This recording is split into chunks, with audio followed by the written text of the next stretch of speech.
Boom. So I'm all lemon-sipped up over here, mate. It's actually, do you know what? It actually tastes alright. Call this one the sniffing podcast. I've literally been sniffing all day. Have you? Yeah. You should sniff some glue, mate. Why? Duh. I thought you were going to say it helps. There was actually I remember I swear some kid that I knew like in primary school. I don't know who, but he used to like sniff the the rubber stick glues. Yeah, because we got told it was a drug. Oh right, okay. Because what is it? The thing glue? It's like PVC glue in it or something. It's got like a hallucinogen in it though. Like if you sniff it so much, I think you do get a bit high. I don't know if it that's was like one of them true, sticky ones, isn't it? Yeah, and you just twist the thing and it just goes up. Yeah, I remember the teachers used to be like, "Don't sniff the glue, don't sniff the glue." I bet they did it like. Yeah, and then fucking when at break times they're like, fucking kids, fuck off! don't sniff my glue, you can't. Yeah, when the kids was doing it, they'd be like, "That's my fucking glue. Gotta stop them." What did we say? That reminds me of it was like junior school. Yeah, junior school, year 6. We had a teacher that has been fired since, and she was called Miss Mirza, and she was a fucking psychopath, right? And at one time there was a note going around the class, and we'd all like write something on it about Miss Mirza, like she's a cunt, and then pass it to the next person, and then be like, her nose is fucked. Pass it to the next person. We had to go around the whole class, and then this girl called Isabel got caught. Like, and Miss Mirza saw the note going around the class, and she was like, "Isabel, what's that?" And then Isabel like shit her pants, right? And everyone else like went out the room, and then it was break time. The bell went. We all went out, but Isabel had to stay behind. And literally, Miss Mirza was like, "Give me the fucking note," and Isabel was like, "No." And she was like, "Give me the note," and then Isabel fucking ate it. Oh, A4 bit of paper. How old are you? Year 6, so we were like 10. And we were all watching from outside the room, like, what the fuck's going on? What the fuck's going on? Ate the and then paper. Isabel scrunched it up, and we were like, "Oh, she scrunched it up," and then she went, "Oh my days!" No worries. This Miss Mirza was actually a psycho, though. Trust. I'm not surprised. That's fucking funny. I just pictured that in my head so clearly as well. She literally swallowed it. I wouldn't even think to do that. Like, she shitted herself. I would have done the same thing. Fuck giving a teacher, like a crazy teacher, a note and it says like, "She's a cunt" on it when you're 10. Yeah, especially in primary school, man. You had some crazy teachers. Yeah. Like, she got. Fuck saying that. Ollie texted me the other day. Right? Where's my phone? You haven't heard the news, have you?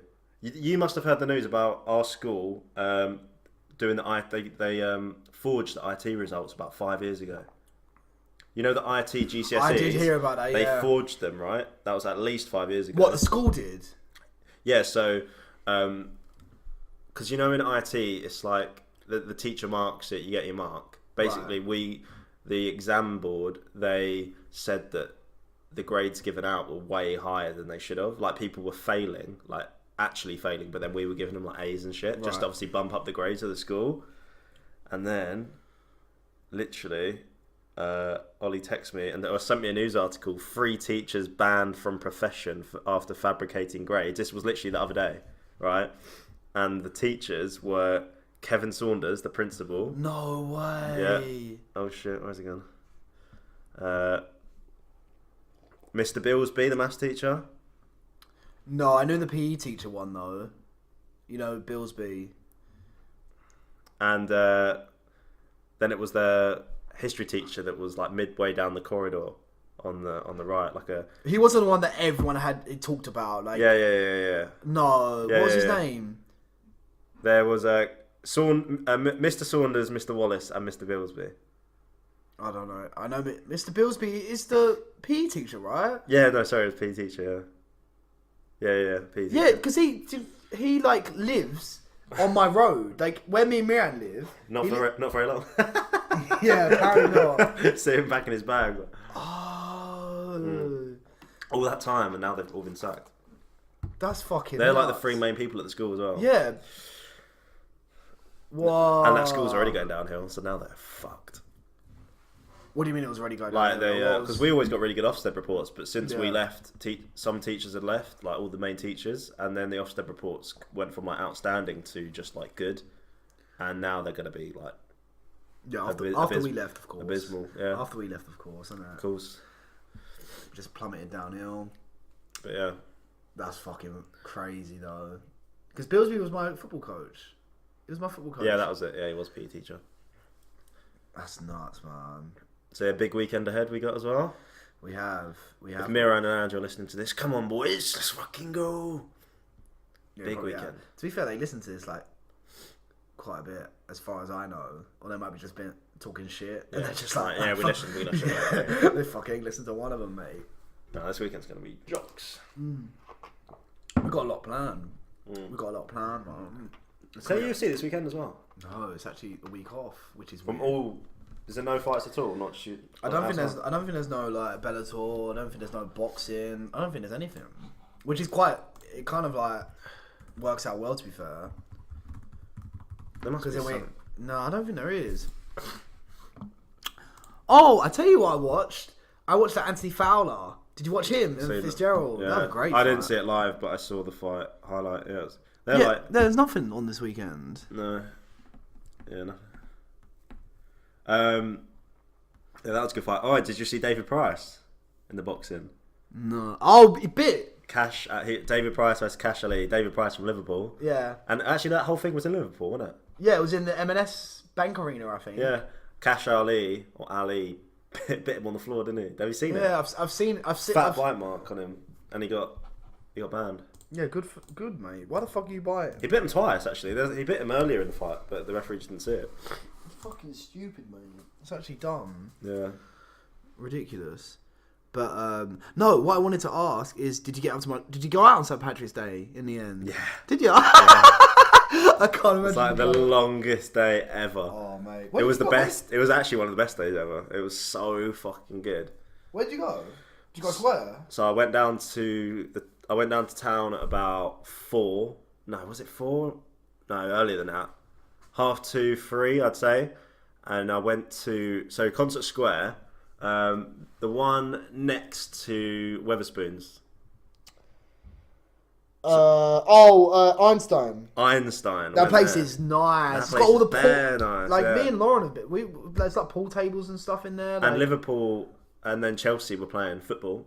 And if you go onto the first floor, they've got all those TVs on the floor. You know they play the UFC in there. We were watching the UFC That would in be there. so like, mad to go. Yeah, and they have like the beer taps as well, like so you can refill your beer and what as that well. was so. It was literally. I've never ever seen Concert Square like that in my life. It's so bad. Like, cause so I went there at about 3, and Einstein, all the bars around Concert Square, and then the clubs were literally like rammed from like 3 and then I stayed out till 4 a.m. and so literally people were there from 3 p.m. to like at least 3 p.m. till 4 a.m. just at ram packed. I'm surprised you didn't see Emily and Emo. They were in Concert Square. Oh, you did see them? I was with them for like an hour or 2. Oh, was it? And then I saw them in, was it Modo or something? Right. In Concert Square. Yeah, Modo was one of them. Saw them in there, just bumped into them, and then they said they were having a party later on, and then I texted them later on, and they were like, it's not that many people there, so I didn't end up going round. Right. But yeah, I saw them. Yeah, because I was trying to hook Ema up with one of my mates, isn't I? No, is it? No, it was a very good night. I'm surprised you went out. I didn't even know you went out. I'm surprised I went out. I came back. I did actually come back for like an hour and a half or 2 hours. I came home from like 7 to 9 and then went back out again. Like I just needed a break. I would have done the same thing. I can walk home, so I just walked home 8 because I wanted to eat. I'm not fucking not eating from like 3 to 4 a.m. Fuck that. Yeah, no, fuck that. Some people just purposely don't eat just to like drink. Don't some people on your tennis team do that? I swear. Yeah, he was there. Oh. Mate, fuck all that. I just fucking retard to do that, mate. I actually just couldn't do that. They're ridiculous. Because then I'll just eat shit when I'm out. I'll just buy it's just stupid. Yeah. And I'll get too pissed. I just hate being too pissed as well. It's just ridiculous. But the thing is, when you're pissed, you can be pissed and feel like really good, and then you can be pissed and it will make you feel like depressed because you're and I find when I don't eat and then I drink, I feel so bad when I'm drunk. Like I'm like, fuck this. Like I'm so like just The down. headaches are just worse. Like I'm never up for it when I don't eat. Like I'm just like I need to eat. I need to eat. yeah, but you can't eat too much because sometimes you're just like too full to move. Like when you're drunk, like you're just like, oh, you're just a bit. You want slow. to eat like a couple hours before you go out. Yeah. So it's in your stomach. Alcohol's not gonna fucking go mad when it's there. It's not gonna it's gonna be digested slowly. Paddy's Day is just mad in Liverpool. Like I don't think I've ever been out Paddy's Day in Liverpool. I actually don't. It was so much better than I thought it would even be. I went there and I was like, oh my god, like this is so rad. But how long did you wait to get a drink? Like, did you have to wait long to get? Yeah, drinks it was. That's the the thing that puts me off. Is like the queues for drinking is just a joke. Like it was a bit long. I'd say the clubs were like Ironstone was a bit too crowded. Like it was a bit, you were getting barged a bit too much. You know what I mean? Right. But it was such a good atmosphere. Oh, the atmosphere, you can't beat the atmosphere, but it's just the fact you just pay. Because I remember every year, I feel like the majority of years I've been here in Liverpool, on Paddy's Day, it's just rained. Yeah. It rains all, like, most of the years, and I just can't be arsed with it. Like, just to wait and to get a drink, and then for it to be pissing outside, like, there's just no point. But that's funny. You went out, Paddy. I can't because you didn't say anything. You haven't said anything. I was like, oh, yeah, you probably. I was like, you know what? Fuck it. I just went. But Paddy's Day in Liverpool is just lit. Like, it actually is. Yeah, I was like, I gotta do it. I gotta do it once. We've done it more than I have. Hey? I've never been out on Paddy's Day. I actually haven't been out. Yeah. Do it next year. Yeah, that'd be funny. Alright then, let's get into these fucking fights, man. Go on then, mate. So, should we go? Well, we've been off for a couple of weeks, haven't we? So we fucking got fucking a few to. Yeah, well, 2 weeks. Well, let's start with the UFC London. We'll start with the UFC London. So, Which go over like the main two then. well, let me get this fucking phone. This phone just wants to be a cunt. Well, got not that much to say, is there? Leon Edwards dominated Gunnar Nelson. I was surprised the way he dominated him. I actually was, like, because I didn't think Leon had, like, I knew he had good grappling, but not to out wrestle and kind of dominate Gunnar in the grappling aspect. My prediction was that Leon was going to get better stand up, and Leon would win just from defending takedowns. I thought he was good enough defensively to stuff some takedowns, and then just outdo him on the feet. I did not think he was going to out wrestle him. But he was very measured in his approach. Like, he took his time. But you were right during the fight when you were talking about Gunnar. Like, he doesn't really throw combos. He just throws a right and then just clinches. He doesn't throw like a jab and a right. The only thing he does is the exact way he knocked out Alan Joban, or like at least wobbled Joban. Remember when he steps in with a right? That's it. That's all he's got. He steps in with a right hand when you're up against the fence. But That's when he finished Brandon Thatch, he came in with like a left uppercut and a right over, and it was beautiful. Like, he needs to do stuff. He only seems to throw punches when his opponent's against the fence as well, though. It's because it's then to engage the clinch. Yeah, and he's so heavy with that karate style. He just kind of. But he's done like karate, or was it karate his whole life, hasn't he? Yeah, he started. So how has he first. just got one fucking punch that he relies on? Then I don't know. He should kick more. I don't see why he don't kick more. He must have good kicks if he's done karate his whole life. I don't know, but I think he relies more on his jiu-jitsu more so than his karate. I think, but you would think. But you've got to work the stand up in today's game to then engage in grappling. You can't just grapple. I don't know. I just don't think he. I think he just relied a lot on his grappling. I thought his grappling was gonna outdo Edwards, and fortunately didn't. But it was a big win for Leon. That's like his 7th win, I think, in a row, as well. Yeah. And then Darren Till, mate.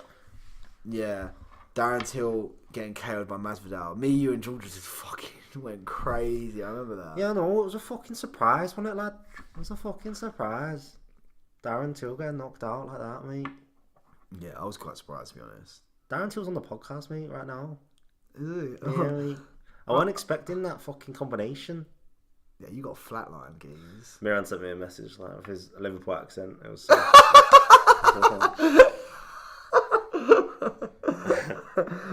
Oi, mates, you want a packet of crisps? Packet of crisps. Packet of crisps. Where did that come from? Remember we were in Amsterdam? Yeah, but and was that just what he said? Yeah, he said it, and then we just started pissing ourselves. Packet of crisps. And in terms of birds, I don't need to put on an accent to get birds.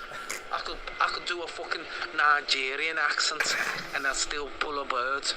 Don't worry about me, mate. Because I said to him, mate, every girl in this club's from Liverpool. You're gonna have to fucking. They only like people from Liverpool. You're gonna have to put on a Liverpool accent. And he was like, he said that, and like, I could pull a bird with a fucking Nigerian accent, mate. It's gonna be great. so funny. I know, I'm gonna get fucked. So I want to ask you, where does Darren Till go from here? What do you think he should do? That goes down the pipe. I'll put like he should get another. It's basically kind of like a lesser extent of what I think McGregor should do if he was to come back. Which who knows now, but like fight someone that you know, like, or at least are very confident that you're going to beat.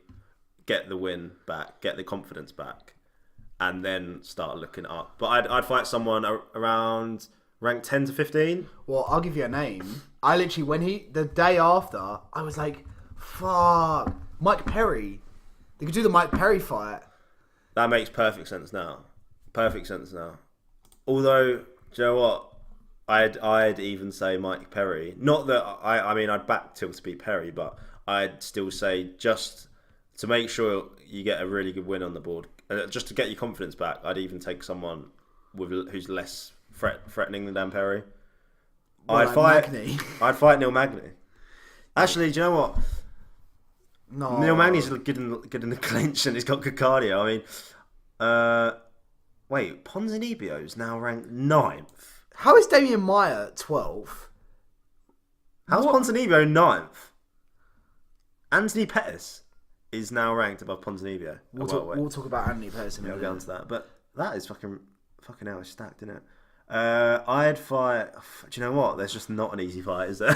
The top 15 in the welterweight's a joke, mate. Fuck. Do you know what? There's Mike Perry then. Because there's literally not a fight here in the top 15 that's not dangerous, apart from Neil Magny. I'd fight Neil Magny or Mike Perry if I was Till. I think that. Just because then I'd go in thinking, right, it's very good chance Till's going to win. The thing about Till in that fight was, the thing is, he done really well. He actually was doing well. The only thing with Till, he knocked him down in the first 10 seconds. First punch. Yeah, and I didn't like the fact he got into the grappling exchanges. I thought he should have came back on the feet.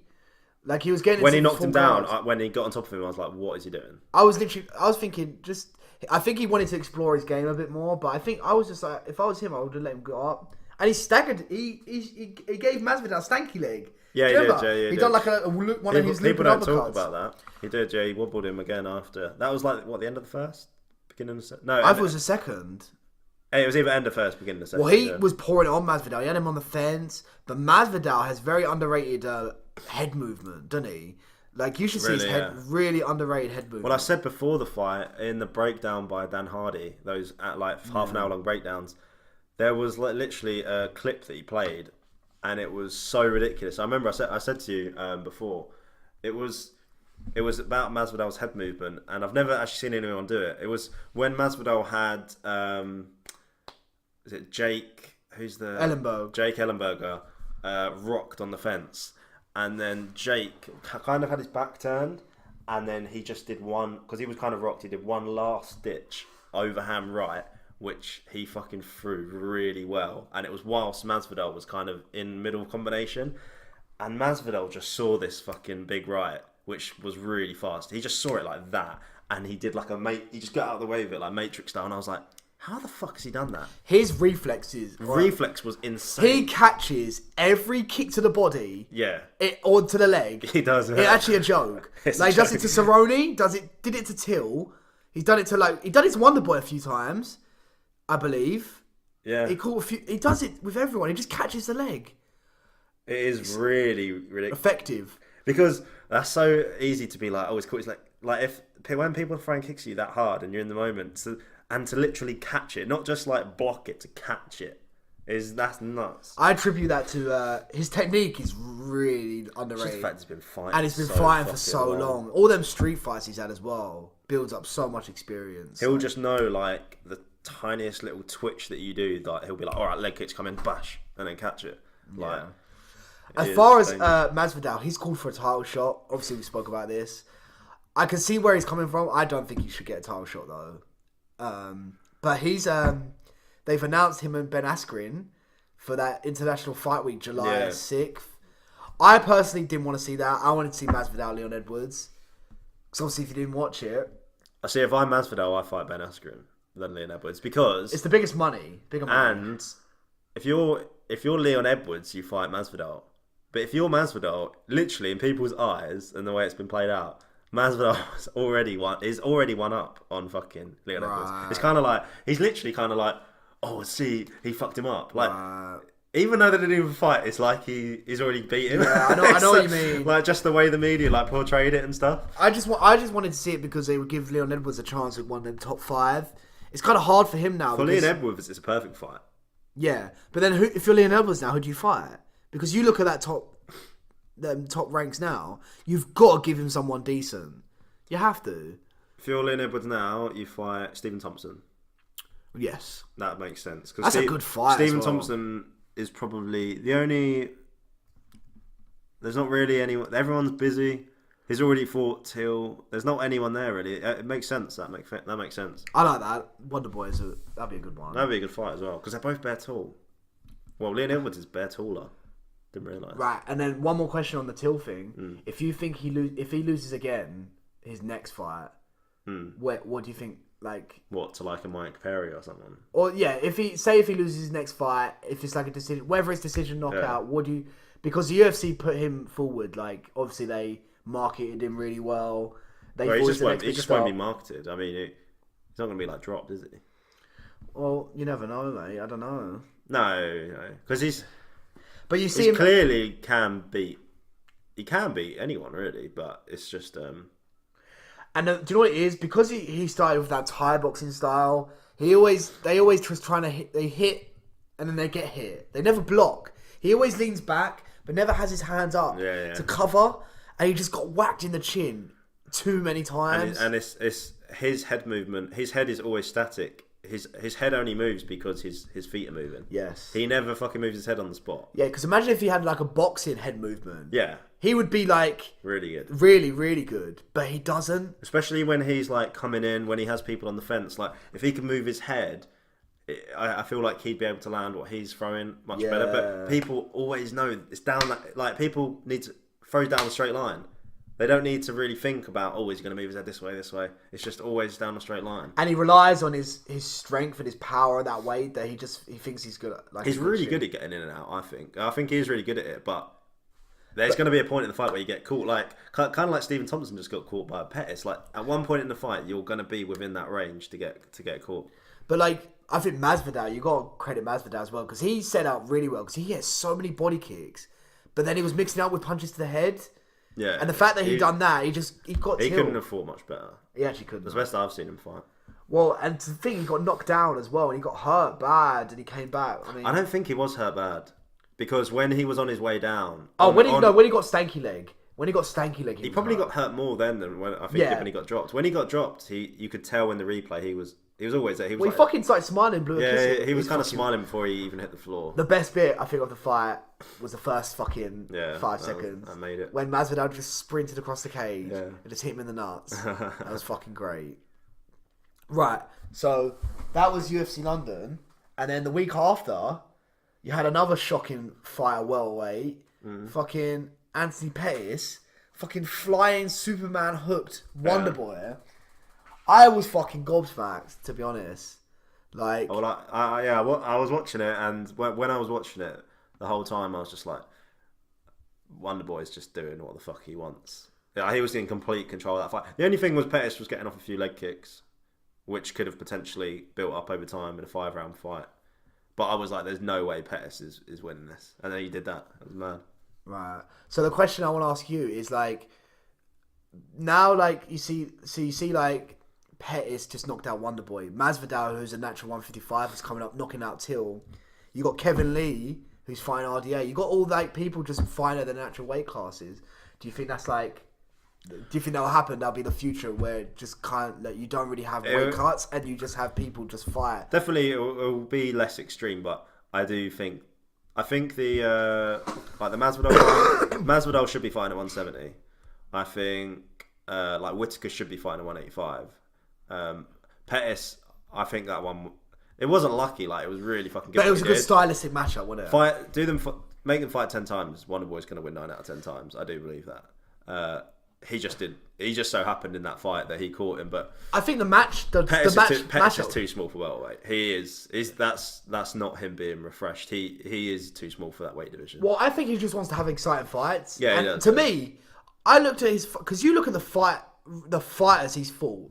He's fought RDA. He's fought Barboza. He's fought.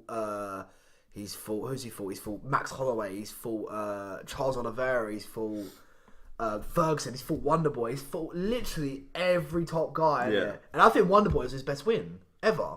Yeah. By far, that was crazy. But there's people when they go up, they still fit into the weight class. Like Kevin Lee will fit into 170. Yeah, but you also got to think the style matchup. Because if you give Anthony Pettis one of these top 5, fucking Woodley, Covington. To be quite honest, I would put my money on every single one of these people against Pettis that I can see in the top 15 here.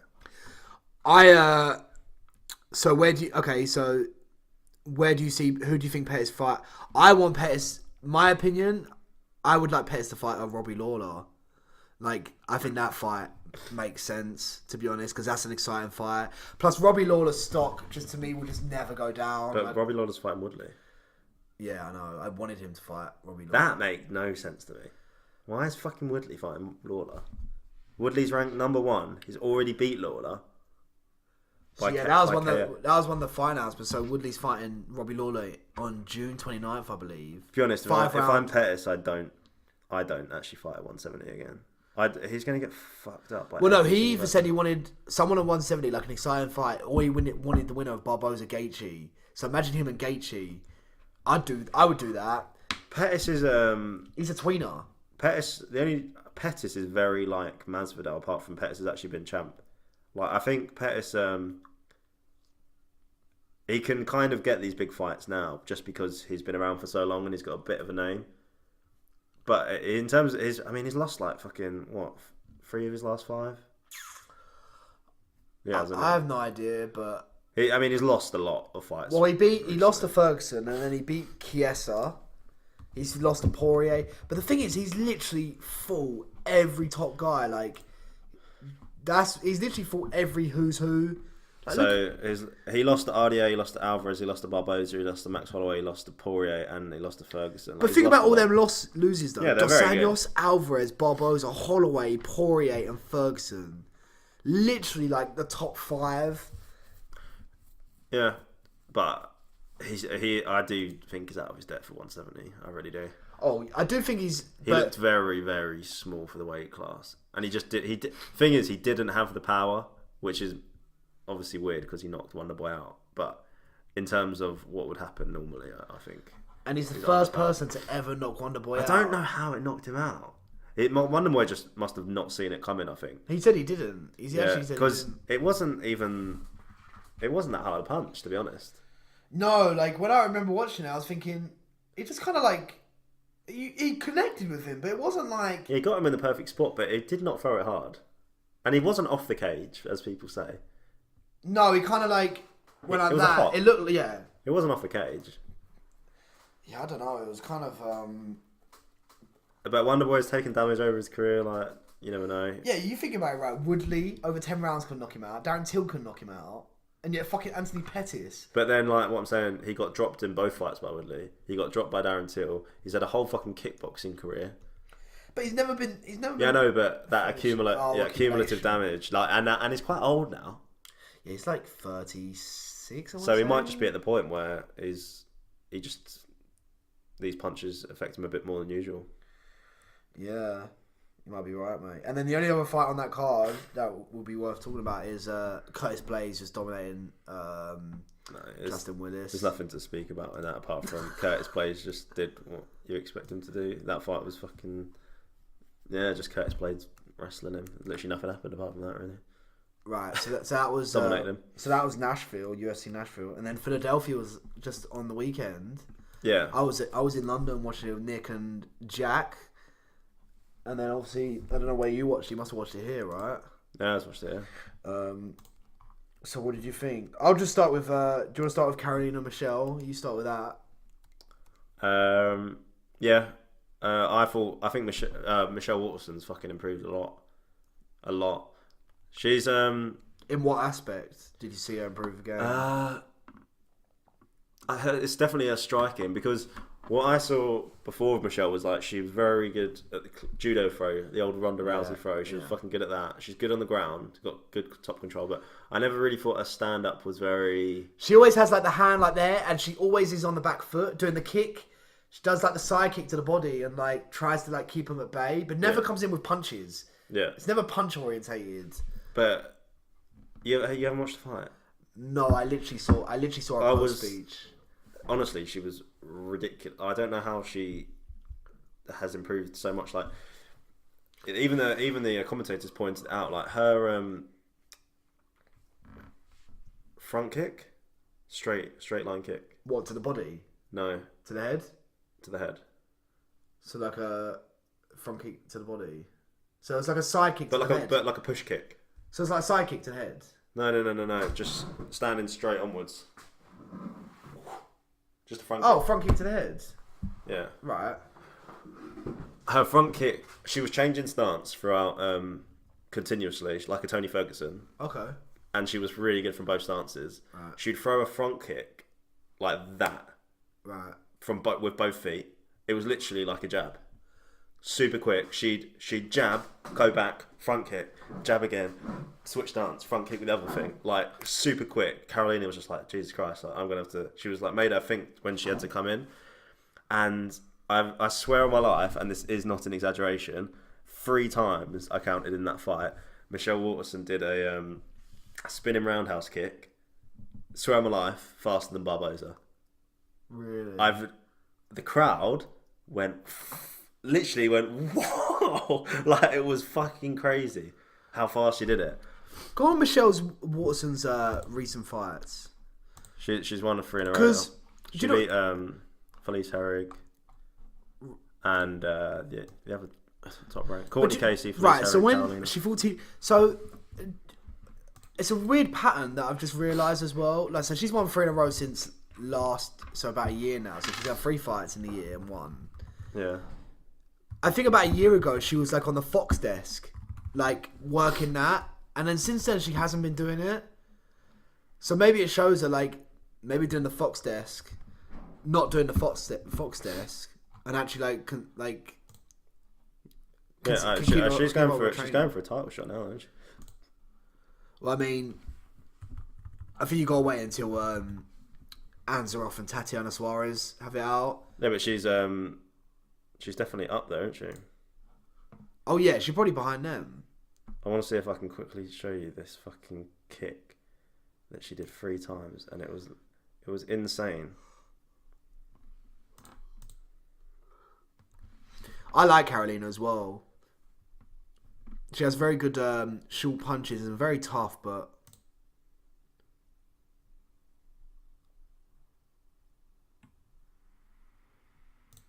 she always gets that like front headlock, doesn't she, in the clinch? Yeah, I'm not gonna be able to find it, but yeah. But no, I think since she's been not working on the desk, it seems like she's just been winning and improving. I think the Fox desk might have been a distraction. You get it with some of these fighters, isn't it? That you can't bounce the both. Yeah. Like, who's a prime example? Like, I don't know. Look at Woodley. Woodley's been doing the desk a bit more recent. Like in the last, he done the desk last Saturday, and then he done the desk like a week after he lost the belt. Yeah, but then again, like after his fight, people said that, and then people were like, and then he said, "Oh well, I did the fucking desk against Till, and just because he wins, and people don't mention it, it's when you lose, and then people go, oh, the desk." Yeah. So I think it's not a good thing, is it? But no, it's definitely a distraction. But if you're able to kind of like, yeah, do both, then good for you. But I think it's hard to have that concentration split over many different ways. Yeah, of course. And then, so Josh Emmett and Michael Johnson. I thought this fight was live. Josh Emmett, like... I'm surprised you thought it was live. I thought it was alright. I was like... Until the finish. Josh Emmett was like... Tried it on him on the first round. Kind of like went at him. Michael Johnson done well to kind of like move about and stuff. And then... Josh Emmett was doing these really power punches. And I was thinking, like during the first round, I was thinking, he's going to land at some point. He's very powerful, Josh Emmett. Yeah. Like, I've noticed that since his win against Lamas. Yeah. And then he fought... And then he rocked Stevens. And who rocked Stevens? He's a big boy as well for that weight. I know. Yeah, he was like trying to like power punch, like going for 1-2s, loads of hooks and stuff. And I was like, oh. But then in the second round, Michael Johnson kind of got his rhythm. He was feeling more comfortable. He was feeling it out. And he was kind of like doing 1-2s, 1-2s there, 1-2s there. And he was moving really well. And then he continued it in the third round. And then I just remember, because I was a bit, like me, Jack and Nick were a bit fucked up then. And then I just remember just Josh Emmett just clipping him. Like, and Michael Johnson just flat, like just slowly, like a slow motion just went down. Perfect overhand right. You can't connect clean on that, really, could you? The only thing with Johnson, I don't think he's got much power at 145. No. Never in the fight am I like, that could knock him out. Like, no, he just kind of boxes people. He doesn't really go for any grappling. He goes for like an odd leg kick there and then, but he just boxes. Yeah, I know, but then I think like he literally knocked out Poirier. Knocked out Poirier. He's knocked out a few people. He beat Barboza. Like he had a really good fight against Nate. I always remember him being more powerful than I swear he is now. That's like, I don't know why. When you cut 10 pounds, I mean, you're gonna have less power for sure. He seems slower as well though. I don't know why. I just remember him being faster and more powerful. KO'd Gleison Tebow with punches. KO'd Danny Castillo. Yeah, he gets a lot of decisions and he's had a few KOs though. But yeah. What was the next one? David Branch and Jack. Hermansson. Yeah, mate. That transition. So Jack Hermansson finished Branch guillotine, arming guillotine first round. Mate, the fucking transition from the cage when they flipped over because he had like the two hooks in the like underneath the trunks and in the belly. And then once they flipped, he got the arm in, guillotine. Oh. It was like 30 seconds. It was like a minute or something. It was ridiculous. Yeah. It was ridiculous. He is very. I think he's like 19-3. Yeah, he's like 20-something-4. Like he's like lost like crazy. But David Branch, I was shocked because I was like, David Branch is a good at his black belt. Yeah, well, I was saying to Nick and Jack, I was like, I was sitting with them. And I was explaining, I don't know this other guy, but David Branch should win. He should kind of edge him out a little bit. Like just be a bit better everywhere. And then he came out. Hermansson came out like guns blazing, and I was like, okay, his stand up's not the greatest. And then they grappled and fucking when Hermansson had them hooks in. And then Branch held onto the cage, but then he got pushed over. And then he had that guillotine in deep. And I was like, oh shit, that was beautiful. And then he just tapped out. I was like, holy fuck. I've always thought Jack Hermansson was good. I heard of it. I never watched him fight though. Oh really? No, I've seen him probably fight 4 or 5 times. He's a very good fighter. Because the fight before that, I think it was the fight before that, it was when he was losing he was losing and then he fucking choked out the guy right at the last minute. Against Gerald Murch. Oh, I've heard of him, yeah. No, it was against Tally's Lighties. Wow, so he's had 3 big wins. Lighties had him proper rocked, right?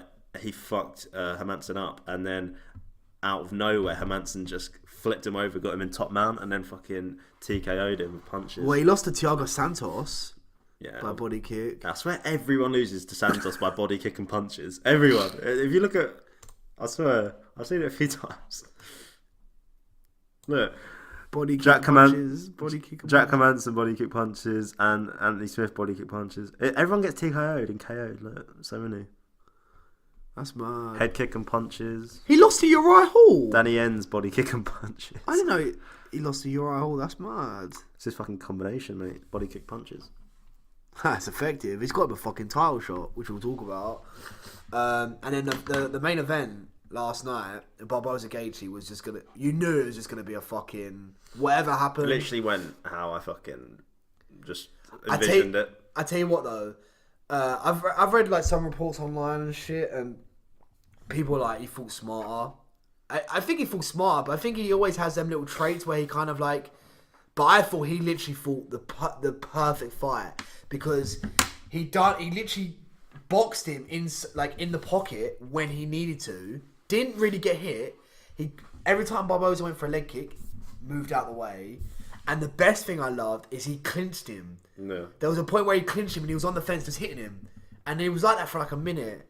And then the finish was just sublime. Like, it was just amazing. He beat Barboza how you need to beat Barboza. You need to beat Barboza. You pressure him with boxing, and as soon as it's kind of like Barboza is very Aldo-like in the sense that when you get a one up on him, he's very reckless and he'll just start swinging. If he thinks you're getting a one up of him with a stand up, little feints, Barboza will fucking like swing. He does it a lot. And as soon as Gaethje was like hitting him, I was like, this fight's done, because Gaethje then just timed the overhand right. The thing about Gaethje as well, he loves that kind of like, he loves the bubble of being in that fight, because as soon as they literally went to fight, he leg kicked him straight away, and I was like, okay, he's just ready. And Barboza didn't even check him. But think about it, who leg kicks Barboza? Yeah, but if you know you're coming into a fight against someone that has a big leg kick game, why? And he just clearly didn't even give a fuck about checking his leg kicks. But when you're a big leg kicker, you never think about the defense of leg kicks, regardless of who the opponent is. Like, if you're it's stupid, but the mentality of like someone like Barboza, when you have a leg kick like he does, you ain't gonna think to defend leg kicks. You're just thinking, I'm offensing on leg kicks. I've got to block my head, block my body, but the kicks I'm gonna win all day. And when Gaethje hit 2 leg kicks in the first like 10 seconds, I was like, he's literally going toe for toe here. He's just gonna come at him. But I always had Gaethje winning that fight, just because it was going to be a boxing fight, and it was going to be who's got a better chin fight, and Gaethje's better at both of them. If I had to give Gaethje like a score rating for that fight, I'd give him like a 10 out of 10. He literally fought. He'll get a big fight next. KO in Vic and no, but especially in that way, it depends. I think if you could do the Pettis one, Yeah, I'd like to see Pettis go down. But there ain't no one for him at the moment, because you go on the lightweights. Look, so you got Ferguson is off doing whatever. McGregor's like do Felder or Cerrone. No, Cerrone's booked, which we'll talk about in a minute. I would say Pettis. Pettis is the one I would do. Or Felder. It's weird because I know that MMA math shit don't work, but Gaethje knocked out James Vick, and Felder just kind of decisioned him. So I think James Vick and Gaethje's gonna win. Yeah, but Gaethje just knocked out James Vick in the first round. He just knocked out. Yeah, but if there's not another fight there, you've got to fight whoever's top. Well, I would say wait. If Poirier loses, I would take the loser of the Poirier-Holloway. Yeah, or try and call out Nate Diaz. That would be a live fight. Gaethje that fight would be crazy. If they did not put that as a main event, I would you can't put that as Or if Tony Ferguson ain't getting a Khabib fight, you could do Gaethje. No, Tony's got some shit to go through. That fight would be live. Yeah, no, but that fight would be live. That would be live. But Gaethje done well. What's next? So that's all the fights. Do you want to preview? No, we ain't got no fights this weekend. Do you want to just get on to news? Yeah. Right. So news. So get on to the fucking news, lad. So we haven't spoke about this. No. But I've got some questions for this. So TJ Dillashaw obviously tested positive. He got banned from the UFC New York Athletic Commission for a year. So then obviously he relinquished the belt. People are throwing accusations saying they don't know what it was for yet. No, that hasn't come out yet. So that's to me is the weird thing. So there hasn't been anything come out. You don't really know. They do take a while usually. Yeah, but normally So say like I don't know, like Sean O'Malley got tested for whatever, like 6 days before he was supposed to fight in like October, and they straight out steroid. It means it's a steroid. I can guarantee that for sure. So my question is, do you think he did the right thing relinquishing the belt? And yeah, because it's clearly I think he knows that he's just fucking. He clearly just fucked up, didn't he? I think also with that guy he works with. Who's that guy he works with as well? That Sam Calavi. I know who you're talking about. Like, think about how many like things they must be doing. Like, well, I mean, my one of my good mates that was on my sport nutrition. Anyone that doesn't know, I did a master's in sports nutrition, and my advisor was the head of the UK anti-doping, and there's a picture of TJ Dillashaw in the lead up to this fight, and he's sitting around the table, and no joke, in front of him he's probably got like 30 different supplements. Oh, I think I've seen that, to be fair. And literally, and this is like fact, if you're an athlete and you're taking supplements that aren't from like that brand there, Science and Sport, or aren't from a brand called Nutrition X, there's about 3 different brands that have a they're called Informed Sport Certified, which is literally the only legit way that a supplement is tested, and that you know that it's free from any contaminated supplements. So you know there's no steroids in it, no stimulants, no anything. So if athletes go take any supplement brand that is not Nutrition X, Science and Sport, and there's one other one, they know that there's a chance that they could be taking a performance enhancing drug, because there's literally so much data out there that shows 25% of supplements have some sort of contaminant in them, from trace amounts to like really high amounts. So any athlete taking fucking random brands is just an idiot. Right. And I mean, I'm not saying that it was even through a supplement, but it's fucking stupid. Right. All these athletes, they say, like, I think he said it on the Joe Rogan podcast, like, oh, I take this brand, like, yeah, they test their products, and no, they do. They test like every 100th batch through a third party. Like, someone will come in and test like a random batch, but literally those brands there that Informed Sport Certified, they test every single batch that goes out before it's tested, whilst it's being made, and then after it's been made, before it's been released to you. So yeah, I mean, it's just like, well, you deserve it. And then the second question I want to ask you is, obviously, with the whole USADA, like with the UFC, do you think the USADA is becoming too strict for athletes with their supplements, or do you think it's one of them things where fighters are just not checking their supplements correctly and not using basically not using the correct stuff to stay away from getting tested positive? Yeah, they're not informed properly. Like, how many UFC athletes know that they should only be taking Informed Sport Certified supplements? Right. Probably, I have no idea, but I get there's definitely not all of them, is it? No. Right. They all just go for these like random fucking brands, or the ones that sponsor them. Right. Do I think USADA are too strict?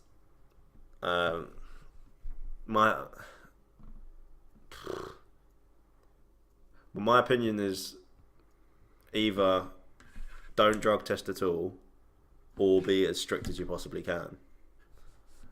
Right. I don't really think there's no middle ground. I don't think there's a middle ground, because the middle ground, people take advantage of the most strictest drug testing out there. Well, we're kind of in the middle ground now, right? This is what the middle ground is, because you're getting all these athletes. The problem is the strictest possible drug testing is kind of still a middle ground, because the strictest possible method doesn't catch everyone. Yeah, it doesn't catch hardly anyone. Like I said, like Lance Armstrong, he had the fucking strictest testing ever throughout his entire career. Never got caught. Right. And he got tested more than any athlete ever. Right. Way more than any UFC athlete. Right. And a lot of the people that do take drugs, they take them because they know that they're with doctors and stuff, and they know ways to get around a test. That's why a lot of the times when they do actually get caught, it's because there's been some sort of fuck up, like in a supplement where they haven't actually they're taking in a substance they just didn't know they were taking. Doesn't even mean they're not taking anything else. So do you think it's a bummer to the division that? I don't want to see TJ banned. I just don't really like drug testing. I think most fucking athletes are on shit. So I just think fucking let them do it. Yeah. Well, I think because it just ruins it. Well, it ruins everything. Well, I think my thing on the steroid thing is weird because I just don't think any of them should be doing steroids. But at the same time, like steroids I think it does enhance like things like speed and power and all that, like by a fraction, I think. But it doesn't. I'm trying to think of the word. It doesn't improve skill level. So it's not like TJ. Like TJ might have taken steroids to improve his his cardio and his strength and all that, but he's still got his skills level from his technique and everything, from discipline and from years of just acquiring it. So I think it's a bit it's all. Steroids never going to improve your skills, but that's one aspect of everything within a fight. Yeah. If you improve artificially with any aspect of a fight, I think steroids do way more than you do. Probably. Like, I don't think they're a fraction. Like, I don't think it gives someone a fraction more power or strength. You think it does? Like, if you look at any, I mean, the thing is with steroids and like testosterone injecting it, it's been studied fucking more than any supplement. It's been tested loads, and so you know how much benefit it gives you. And if you're looking at how much strength it makes you gain, say you go someone that's never taken anything and then you give them a 12-week cycle of steroids and you test them on any level of strength, whether it's bench press or any level of speed, like a 100-meter dash, you're looking at like insane improvements in 3-month period. Right. So I wouldn't say it's a fraction. Well, how that translates to the cage and into like a punching power, I don't know. But I mean, based on like tests of strength, say like bench press, squat, it's fucking insane. Like, but do you think, right, if say, let's quote unquote, he did take the steroid. Let's say he's been taking steroids his whole career. Mm. Do you think it would have made a difference, even if he didn't have them steroids, he would be where he is today? Say again. Say a question.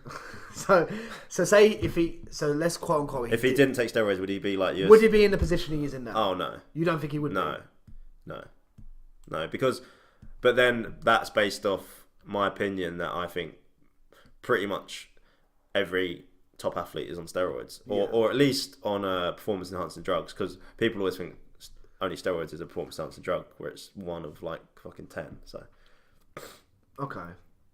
See, for some reason I can't back up the facts, but I still, if he is on steroids, I don't think it would have made a difference. Even if he wasn't on steroids, he would still be in that top like 3 of like bantamweights. He'd probably still be the champion, I think. What I do think with fighting is it's such a multidisciplined sport and it's such a new sport that I do think there are fighters, and I do think there are, I don't know how many, but there are some top fighters that probably aren't on anything. Right. Just because it's so new. Okay. And so there's less competition. Whereas if you look at something like American football, or a sport that's been around for fucking ages and it relies solely more on like one aspect rather than like all these, because fighting's kind of like a combination of every single skill and physical asset. Do you know what I mean? Say like American football, I can guarantee any American football you've ever heard of is on steroids. And if I go by the head, oh, I won't say it's a head. Don't want people. If one of the guys top in the UK Anti-Doping Agency said he's never met a top athlete that isn't on steroids, and he believes every single athlete you've ever heard of is on steroids. Right. And yeah, fair enough. And I mean, that's just my opinion. And there's things like back in the day, and you know when they had all the Cody Garbrandt drama and all that shit. Yeah. We're looking for water. No, I had a bottle of water. Yeah, Cody Garbrandt and Uriah Faber came out and said that TJ Dillashaw taught them how to use steroids, right? Which was interesting when they said that, because you don't just teach someone to use steroids without the people listening agreeing. Yeah, but if you teach a team to use steroids, that's like a planned. TJ didn't just go up to someone and go, "Oh mate, so this is how you use steroids." So basically, do you know what I mean? That's if you. Yeah, but it's so hazy with them lot because they don't like him because he left. Yeah. That's why I'm a bit hazy on their opinion. But Chad Mendes popped for steroids out for 2 years. No, but his was different. If you actually read into his thing, his weren't like supplements. It was a cream that he has to put on.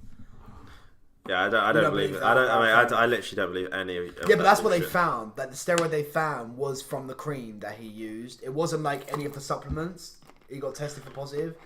If he got tested positive for the supplements he used, okay. What do you mean a cream though? So it's a cream where like, so you know I have grease. Yeah. Where it's like dry skin and all that. He has something like that where he has to put it on his body. Which contains a cream version of the steroid. Right, yeah. Right. Well, if you're an athlete, Yeah. you're a top athlete, you make millions of pounds. Okay. And let's just say you go, right, I'm going to take this steroid. But he doesn't make millions of pounds though, does he? Let's say you make £100,000. Okay, right. And then you make a decision to, let's assume Chad Mendes actually said, right, I'm going to take this steroid. Okay. Any athlete that works will work with a doctor to take a steroid. Okay, right. And if you're not an idiot, you will use a supplement or a cream that you know has that steroid in it. So if you ever banned for that steroid, then you can say, oh no, I've been prescribed this cream. It's got it in it. So you think it's fake news? Yeah. If any athlete, whoever it is, like any athlete taking a steroid will always have some sort of backup plan if they get caught. Every time. Even if it's in a tiniest amount, and then they can always point to something. Why wouldn't you? Yeah. No, I know what you mean, because then maybe he did just have a cream, but it's fucking. I highly doubt it. Well, overall, I think it's a shame because I think TJ is just such a great fighter. It's kind of a shame for that division. Yeah. Right. The next thing I want to move on to, I didn't want to start with it, yeah, but I'm going to say it. Obviously, Conor McGregor. I'm going to just brush over this. I'm not going to talk about like his thing. I'm just going to talk about if he has retired, right? Say that Khabib was his last fight. Say you look back on his career. How do you sum up his legacy? Like if you look back on his like everything he did, like a word, or if you had to sum it up in something, how would you describe it? I'd say just like he changed the game. It was like a game changer, but I've never been that impressed with his like fighting record. Okay. He won't go down in history for like his fighting record. He'll go down in history for the amount of hype he generated, what he was able to do money wise, and how he built the UFC and went into boxing. In terms of his actual like fighting, I mean, I don't know. What would you say? In terms of his fighting or his legacy? Well, that's what we were talking about, isn't it? How do you define a legacy? What is the definition of a legacy? It's a legacy for a different reason, not necessarily fighting. Amount of money or property left. So if you're going by that definition, an amount of money or property left to someone in a will, then he's got the biggest fucking legacy out of any fighter ever, or any UFC fighter. Any MMA fighter, that. In terms of a fighting legacy. So I think in terms of fighting, I think his fighting style was known as like a fighter's fighter. I think he kind of like just put it all out there and just kind of toe to toe. He was one of them kind of game fighters that like you were excited to watch. Like he just, not only did he talk, but he talked how he fought. So he just went up to them and just hands up, open palms, and just unpredictability just was what got him so far so quick. But I think the wealth and the money and the fame and everything did get to his head a tiny bit. Yeah, I was about to say tiny bit. Yeah, that was bad. Oh my got god. to it a bit. So I think The only thing I always look back on his legacy is the fact that he never defended a belt. The way he won his belts was probably one of the most best championship victories I've ever seen in real life, in like live. But the fact he did not defend a belt was a big flaw for me, I think, in terms of his legacy. Because I always look back at him and be like, he's a great fighter, but he never defended a belt. He never took them contenders. Yeah. So like in featherweight, he went from Dennis Siver. He went Poirier. Poirier was a big one, but then he went from Poirier to Siver to Chad Mendes. Chad Mendes on 2 weeks' notice. Remember? Yeah. And then the Aldo was kind of shook from all the hype and everything. That he just got Aldo. He caught Aldo fucking slipping. That's the thing with McGregor is like his career is so weird because no one has ever fought so many fights and people still don't know how good they are or how bad they are. Yeah. Ever. Like, I couldn't even... How good is McGregor? I actually don't even know. I think the thing about McGregor, I would say about him, he's probably one of the top 3 first-round fighters I've ever seen. Like, in terms of a first round, you look at him and you're like, he's just on point in a first round. Like, I think there's 3 fighters in a first round that just absolutely tear it up. And that's him, that's Ngannou, and that was Rumble Johnson. They're the 3 I think of when I think of, like, first round fighter. And he was one of them. Like, he used to just go in there and you just didn't know what the fuck he was going to do. But, I think that the thing is, everyone like slates him, but then you've got to remember, like, pretty much everyone slating him, at least half of them, the only reason they even fucking know UFC is because Conor McGregor got them into it. So you can't be that harsh with it. Yeah. But then I do think his fighting career has turned out probably like slightly disappointing to how people maybe thought it was going to go. Yeah, because I think... Yeah, it definitely has. I think... After the Alvarez fight, like, you thought he was going to fucking have the most insane career ever, like, just be fucking through the moon. And then he just fucking lost to Mayweather, lost to Khabib and retired. Yeah. I think if you look back on it, I just think do you know what it is? The hunger win. I think hunger was one of the big things. Because everything he said he was going to do before the UFC, he'd accomplished by the Eddie Alvarez fight. Eddie Alvarez fight, after he did that, he was literally like so big, wasn't he? Oh, he was like... I remember when he won that fight. He was the biggest name in the world. I remember when he won that fight, and I was thinking... And the way he did it. Yeah.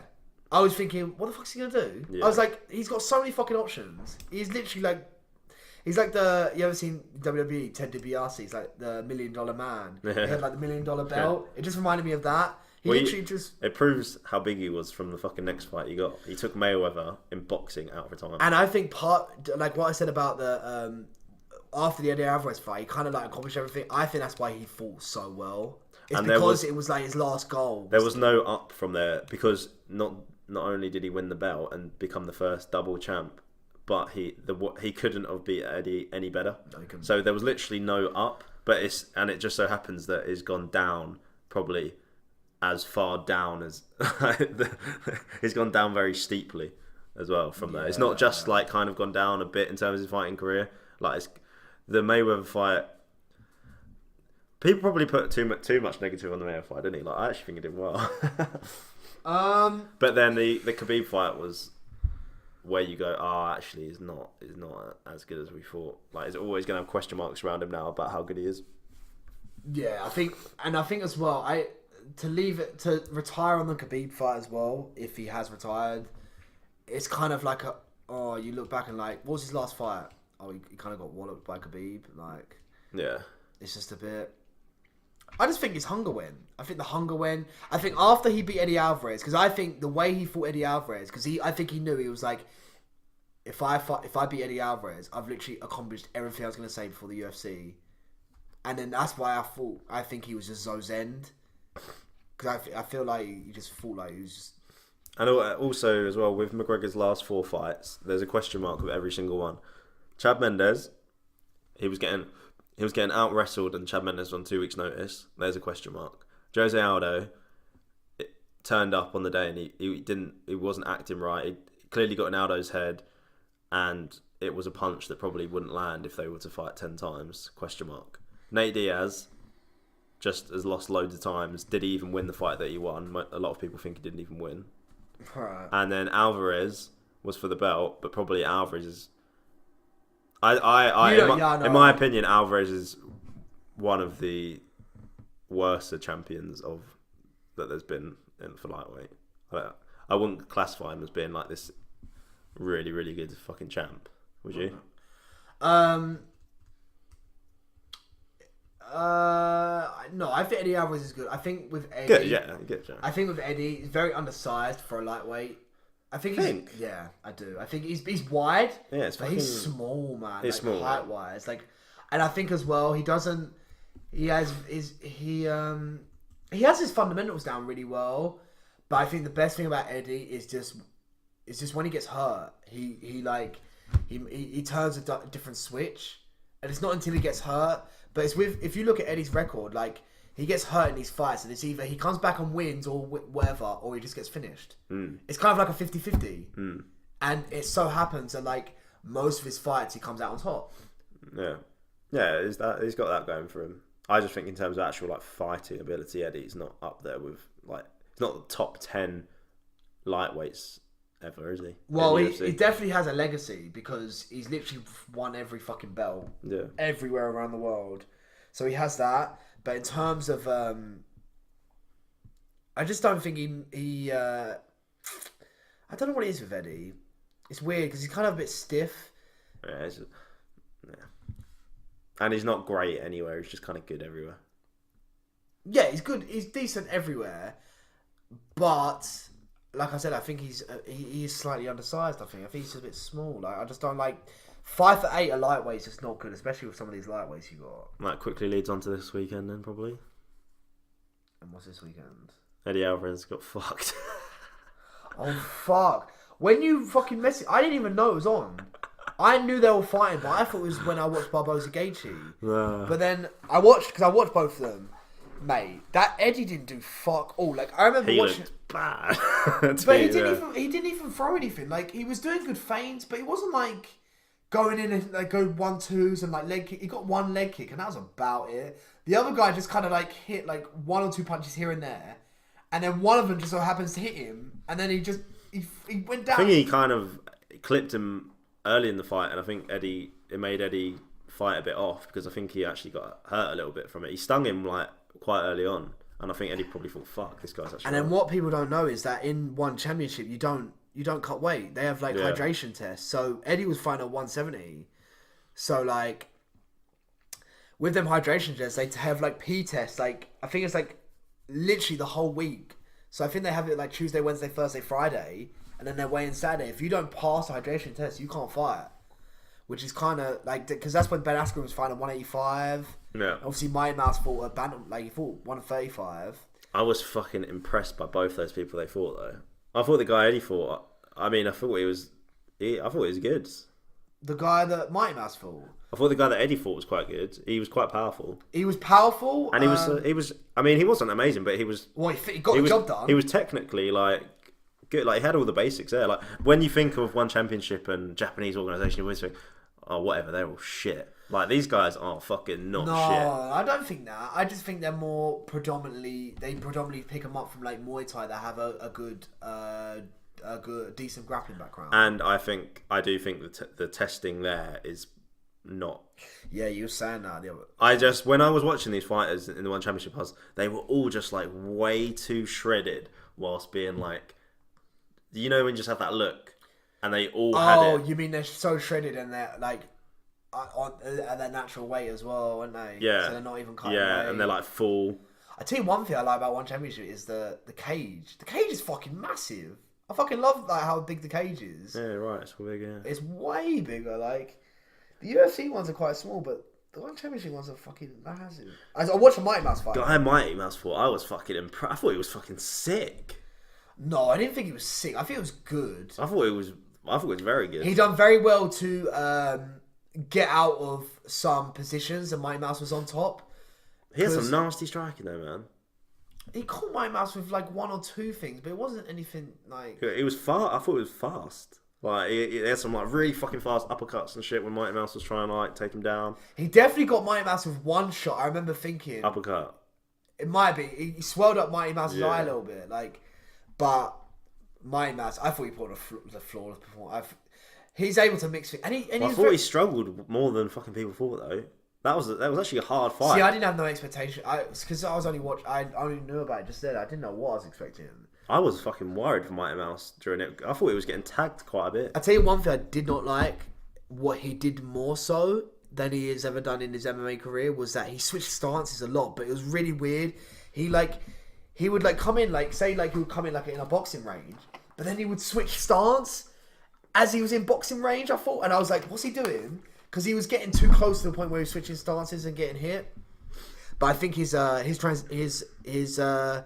to change from striking to grappling and grappling to striking was very quick. But the guy did so well to keep getting up.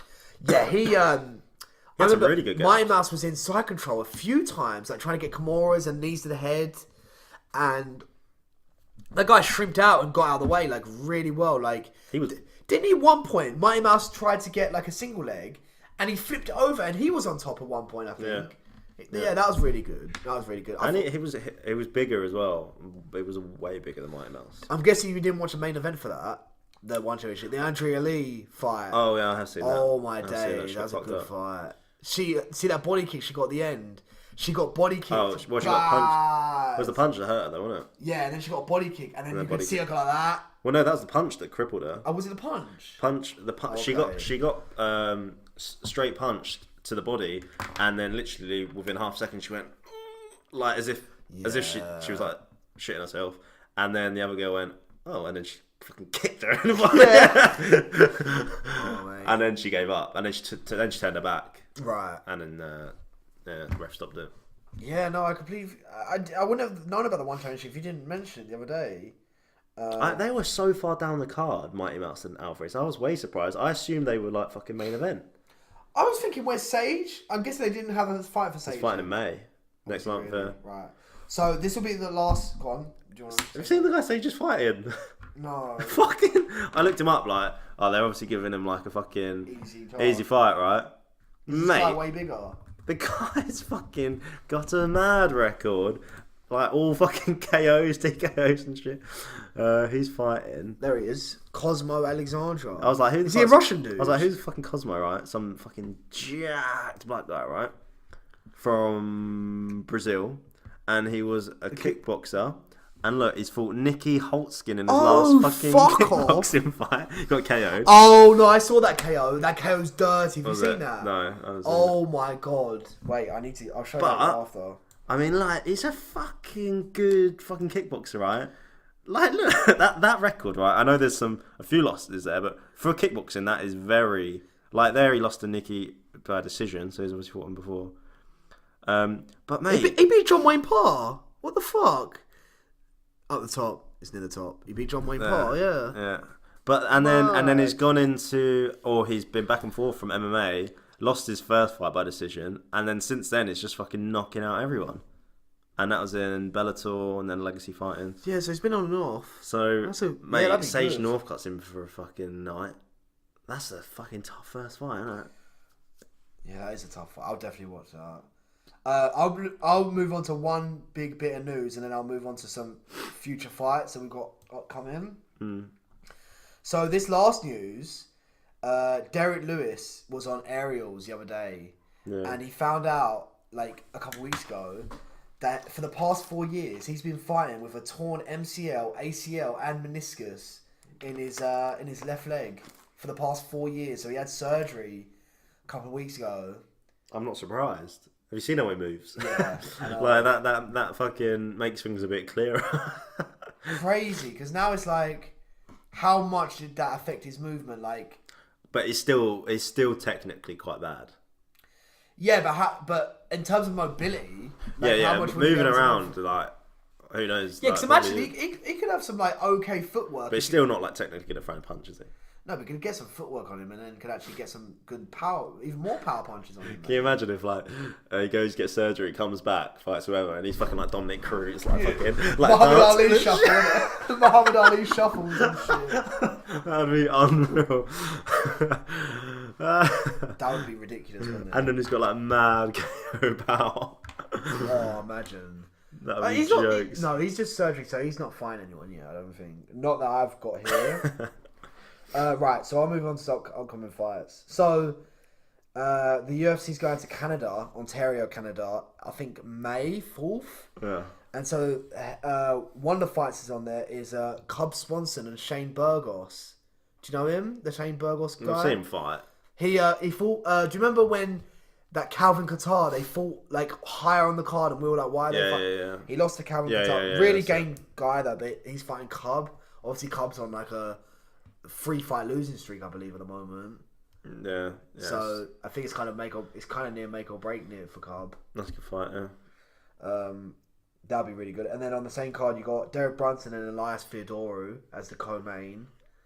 Like, Fuck Elias Theodorou. He's a bit, but I know he's fucking the worst person to watch. He literally is so boring, and I hate saying that about fighters. He literally just dances around and just he doesn't engage whatsoever, ever. Like I'm not. Where is he fighting? Derek Brunson. Good. Derek Brunson will fucking knock him out. Well, hopefully charges in doesn't. I kind of hesitate or like. Yeah, back Brunson and that. And then the main event of that is Ali Aquino and Cowboy Cerrone. Yeah, that's a great fight. Definitely got Al. Yeah, I've got Al as well. Al's very underrated. Some people just seem to think Cerrone's on some like mad fucking return. See, I'm like, people he literally looks so bad. I think people were like, I remember listening to Brendan Schaub and Rogan saying, "Oh, he looked good against who's the last guy he fought? Alex Hernandez. I thought he looked shit. He looked so bad. I don't like saying people look shit either, but he looked very stiff. So slow. I thought Alex Hernandez didn't have a great performance. He was just very open to everything Cerrone did. Yeah. Like Cerrone hit with some knees, elbows, and then like he was going for flurries of punches, and Hernandez just wasn't doing it. Cerrone would like get him when they were breaking. Cerrone would then like flurry him a bit and caught Hernandez. But I thought Cerrone looked very like stiff. Yeah, because if anyone that thinks Cerrone looks good now, go back and watch Cerrone when he was like on a mad streak of 155 and tell me he's not twice as slow now. Like when he fought like Barboza and like Miles Jury, and he fought all these guys, Eddie Alvarez, like he was just fucking. Yeah. Al Aquinto, I'd assume. But that'll be a really good fight. 5 rounds as well. It's a good fight though. I like it for Al, especially because where he is in his career at the moment. That'd be a good fight. And then in UFC 238, they obviously announced, we spoke about TJ relinquishing the belt. Yeah. So they vacated the belt and they put Marlon Moraes and Henry Cejudo. Did you watch the interview I sent you about Marlon Moraes? I haven't watched it yet. Mate, it's so funny. Because obviously them two are like managed by that Ali, innit? Oh, right, yeah. Right. So Ariel was like fucking talking to him. It's just like, oh, you both managed by Ali. Like, do you like this guy? He's like, man, I'm gonna fuck this guy up. I don't like this guy. I'm gonna fuck. Bro, it's so funny. And he's like, man, this guy think he's everything. They're not even shit talkers. Mate, no, he was shit talking him so bad. It was so funny. I was pissing myself. Trust me. Yeah, but it's obviously so fake. No, Marlon Moraes, my guy Moraes. Moraes does not hate. No, but he doesn't like him, man. He actually doesn't. Like, it's not fake. I think it's because he thinks he's just fake. Like, he was saying the fact that Cejudo's saying he's saving the division, but he's coming up to 135. He said, I'm going to send him back to the little boys. I was like... I mean, that's hilarious, but they're just fucking hyping it up, aren't they? No, I don't think so. Yeah, actually, Moraes hates Henry Cejudo. No, he don't hate it. I think you just don't like it. But you need to listen to the interview. You need to watch it. But this is the fight where, you know when you said about Till Masvidal, where you don't want their stocks to go down? This is like the exact same fight for me. I just don't want either of them to lose. Yeah. But it's a great fight. Great fight, I think. Very good, yeah. I think the big thing will be about that fight is, will Cejudo, you will be wrestling dominating? Because I think Cejudo will have to take him down, I think.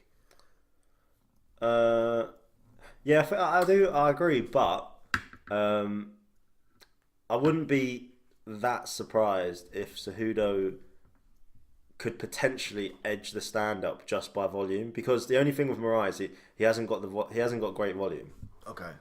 Like, he's very technical and really fucking good, but everything's calculated. He doesn't overexert himself, does he? So he doesn't end up getting off that many punches and kicks compared to someone like really active, especially a flyweight. So if Henry Cejudo can avoid getting clipped, I wouldn't be that surprised if he just edged him out just by volume. I like the fight though. The fight's fucking great. For the bat, it's hard as well because if Cejudo wins, like, what do you do with the flyweights? Do you get rid of them? What do you do with them? I don't know. Moraes trades with Edgar though, right? Yeah. That's perfect for that fight, isn't it? Yeah. Train as much as you can with Edgar, and that'll set you up perfectly. So Cejudo was saying in an interview last week, Harry was saying if he beats Moraes, he'd want Frankie at 145. 145. That'd be good. Okay, so then that's that card, and then obviously we glanced over this. Woodley's fighting Robbie Lawler. Yeah, that makes no sense. I think he just wants to fight again and get. I think he wants, and I think because he knocked out Robbie, he thinks maybe he wants it. Like, he thinks it could happen again. I personally would have taken someone like Ponzinibbio with someone on a streak. If you end their streak, especially Ponzinibbio's on a mad streak, right? Yeah. That's what I said. Ponzinibbio's perfect now. Yeah, because if he knocks out Ponzinibbio, it's like you've knocked out a clear cut one of the top contenders, and then you're going for the belt again. You get another fight. Yeah, at least you're one fight away. Because then you could have fought someone like Wonder Boy. I don't know, someone again. Not doing that again.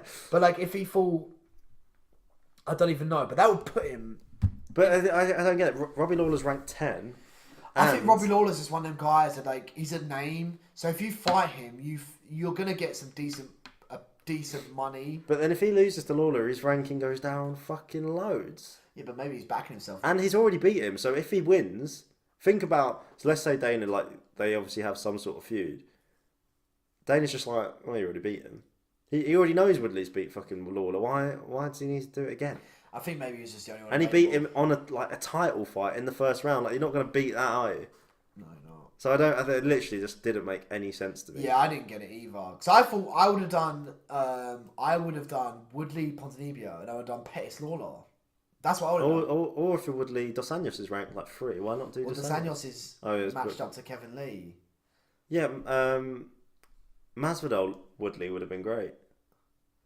No, you would have either done Masvidal Edwards or Masvidal Askren. Or even Edwards, I'd say, is better than there's a few. Edwards or Ponzinibbio would have been the best one. Someone that if you beat, then you're like, right, I'm still fucking number one. Yeah, but at least with Edwards and Ponzinibbio, they're on streaks, so it's like you cancel their streaks and you like rise. And when you because when you cancel their streak, it's kind of like you gain more. What are you gaining from beating Robbie Lawler? He's lost fucking like 3 of his last 4 fights. Yeah, I think if he wins, he'll have to win another one. He'll definitely have to win another one. And if he loses to Robbie Lawler, he's never getting the title shot again. I think he's too old. He's like 38, mate. Oh, he's gonna have to win like 4 fights in a row. It's just not happening, is it? But it's 5 rounds as well. That's the only I don't know. It'd be interesting when it comes. I'd back him to beat Lawler, but it's not. I'm not that confident. If Lawler looks at you the way he looked at Askren, that was the best thing I've ever seen. That was the most tense thing I've ever seen in my life. I remember watching it here and I'm thinking. And then he did what he did at the beginning. That was so crazy. Yeah, that was crazy. Right, so UFC 239 is International Fight Week, and they announced 5 fights, like pretty much main card fights. So you got Luke Rockhold and Jan Blachowicz. Yeah, that's good. You got Masvidal Askren. Yeah. Ngannou Dos Santos. Yeah. Amanda Nunes Holly Holm, and then John Jones and Thiago Santos. Yeah. So overall, what's the main event? John Jones and Santos. My question to you is, as an international, because do you remember like all the international fight was a big week for like the UFC? Yeah, that fucking is up there though. You think that's one of the better cards of the international? What they fucking compared to previous international fight weeks. So like no, it's not quite as good, but it's fucking great. Like you can't see, I don't like the individual fights are okay. Like as a main event, Jones Santos. They're not the most exciting. But matchups. I like the combination of Amanda Nunes Holly Holm and John Jones Thiago Santos as 2 title fights on that card. none of those matchups match up very well. If you get what I mean. What are those matchups that you like? Oh, I'd love to see them two fight. Like, I've never even thought about any. See, the best one out of them is Nunes Holm. That's probably the only one I've actually thought of them fighting before. See, the thing is, Askren Masvidal is a weird one because I'm like, I feel like Askren, for some reason, I feel like Askren's just gonna absolutely wallop him. I feel like he's just gonna grab a hold of him. Not after seeing that fucking Lawler fight though. Yeah, but Masvidal ain't gonna fucking throw him. Masvidal ain't as powerful. It's gonna be a bit different. I think Masvidal's just. I think he's more powerful boxing. I don't really think Robbie's that strong a puncher. I think Masvidal's got more KO power. No. You think Masvidal? I don't think Robbie Lawler's got like the power to do like what he did to Till. Oh, he does. He has the power to do that. He just doesn't. Like, look when he fucking knocked out Melvin Manhoef, mate. Do you remember that? He was getting leg kicked to shit, and then you just be a bang right hook, and he just KO'd, flatlined the cunt. Like, he's got power, but I wouldn't say he's a power puncher. Yeah, but he doesn't use his KO punches anymore. He did it earlier in his career, but now he's more of a seasoned fighter where he kind of. I said it before. Like, it's like a meter where you have like volume, power, and he's like kind of met power and volume are the same thing. So he has like good power, but his volume's. So I think Masvidal's like his reflexes, and I think he's got the power to. Yeah, but after watching, the only way I see, because I think Masvidal. Actually, you know what? Thinking about it, I think Masvidal can win. The only it kind of reminds me of Masvidal Maia slightly. Because it's the kind of same game, but I think Askren has better. I think Maia's. Yeah, Askren's better if he's got hold of you, but remember how fucking abysmal Ben Askren looked at trying to get hold of Robbie Lawler? I know he eventually did, but he looked fucking dreadful. Yeah, he did. He did. That's the thing. Like, he's going to get lit up by He's going to get lit up, but it's whether. I mean, you can light someone up, but even if you knock him down.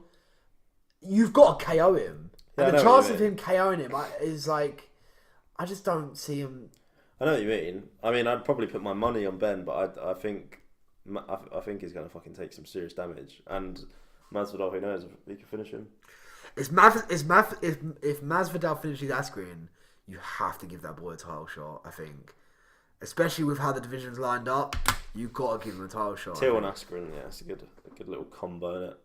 Till Askren. To beat Till and Askren. Yeah, definitely. You're talking about the number, whatever he was, number 2, and then you're talking about someone that everyone's just been hyping about and talking about fucking forever. Who's undefeated? Who's undefeated? That's literally all my fucking news, to be honest. There's a lot of news. Well, we haven't been on for a few weeks, so we couldn't even chat any kind of bollocks conversations from the start. We just went straight to the fights, really. We talked people about eating paper and shit. Oh, that's always good to talk about, isn't it? People eating paper. Do you remember? I remember this kid used to eat. I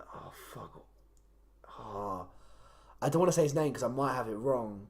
But he used to get the glue sticks. You know the actual glue sticks? Because you have a pot of glue and you get the glue sticks at the end. He used to like just eat like the glue. Yeah, I know. It was fucking. We had some weirdos at like primary school.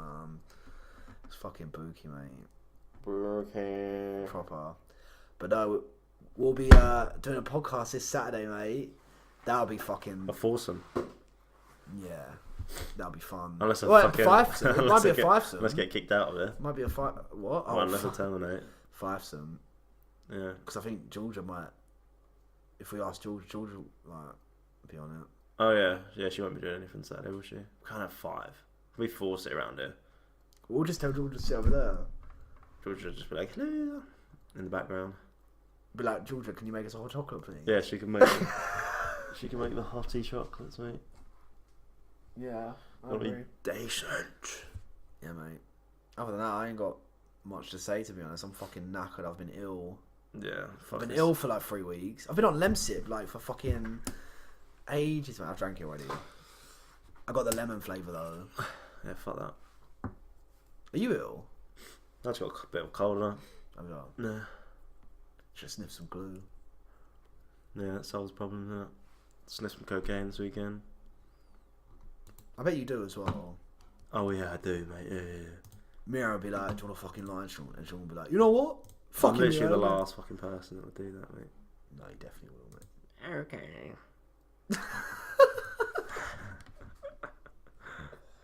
Oh! Fucking before we go, Yeah. what'd you get from your mum for Mother's Day? Did you get her anything? Card. Is that it? Yeah. Did you take her out or anything when you see her? Or? I went home to see her. I graced her with my presence. And you just gave her a card. Card. Well, I don't usually get her a card. Yeah. I didn't get her. No, I wasn't with her on Mother's Day. Why? What did you get your mum? Card and money. Like, she didn't want anything. Money? I've literally never, ever heard of someone give them money. That's actually new. Well, because I was like shopping That's for her. hilarious. I was shopping my mum, right? No, I was shopping for her, and I was like, I don't even know what she fucking wants because she's so picky. You gave her money? Oh, no, that's so crazy. I've actually never heard that before. Yeah, so I rang her. I rang her earlier in the week, and I was like, hello, I can't find anything for you. What do you want? And she was like, oh, just give me some money. I was like, alright. That's fucking great. She even asked for it. I love that. That's hilarious. It was easy. I was like, alright. Because I had to get her, it's my granddad's birthday yesterday as well. Did you give him money as well? No, I got a bottle of vodka. Here's a tenner, Grandad. Just like, here you go, son. Here you go. I love that. That is great. Well, she needed to get some, some trousers for a funeral she's going to, but yeah, she just wanted some money. Like, that's about it. That's so great. Yeah, but she's not very like. She's just like, all right, let's just whatever. Like, I'm not really asked. She ain't really bothered. I got Laura a present in the week. I went to the theatre. Oh, how was it? How was the theatre? I suppose that is a present, not a physical present. Yeah, so I hadn't been to the cinema, the theatre in 10 years. 10. I've only ever seen one thing at the theatre, and that's Joseph and the Technicolor Dreamcoat, which I've seen 7 times. At the theatre. Why have you seen it so many times? School. We just had a fucking tradition that once a year we'd go and see Joseph and the Technicolor Dreamcoat. No, I've seen I saw Lion King several years ago, which was really good. But the one I went to see when I was like, I think I was like 13, 14 was Chitty Chitty Bang Bang. Yeah. That was really good. That was really cool to go see. I want to go more now that I've been again. Like, it was fucking... Like, what's good to go see in the theatre, though? Have they got any... Well, the one that we fucking saw was actually really good. It was actually fucking hilarious. It was called 9 to 5. It was made by Dolly Parton. Oh, okay, right. And so I thought, fucking hell, it's going to be all girly and shit, but it's actually funny. It's just about, like, 3 women that work, like, back in the day. It was, like, 1980s. Like, the boss is, like, bare sexist and shit. Oh, right. And just like wants to fuck them and everything. Like, it was actually great. Tomorrow I'm going to a comedy club. Really? Yeah, I'm going to a comedy club. It's for free. It's free. Oh yeah, it's free, innit? Yeah. I'm surprised you didn't take Laura when she was up. It's literally like free between like Sunday and Thursday now. Oh. You just have to book tickets. What day is that? Sunday to Thursday. Yeah, but when are you going? Tomorrow. Oh, Tuesday tomorrow. Yeah. Be good, mate. I got varsity on Wednesday. Oh, have ya? Oh shit! I'm gonna win so that's easy. a heavy night. So that'll be a heavy night for you. Oh no! You're not going out Wednesday night. Normally varsity nights are like big, like in terms of going out. And you got a weekend as well. Yeah, I haven't even thought about going out on Wednesday, to be honest. I thought varsity was just one of the things you just went out. I mean, no, yeah. Now you mention it, I'm sure they will, but I'm definitely not. I don't like to go out more than once a week. Well, you're going to be going out. I got work to do, man. And I'm gonna be doing that in the day, so I doubt it. We'll have to see. But you're gonna smash varsity, yeah. Yeah, the guy I'm playing. Do you do like any like chants or anything like for varsity? Like, no. come on, LJM, you. A lot of like support and like cheering and that, but nothing like no cheerleaders or anything. Shit, Georgia. Go on, Yeah. Georgia there, isn't it? Yeah. Come on, Sean! Give me an S! Give me an E! Hey, fuck you.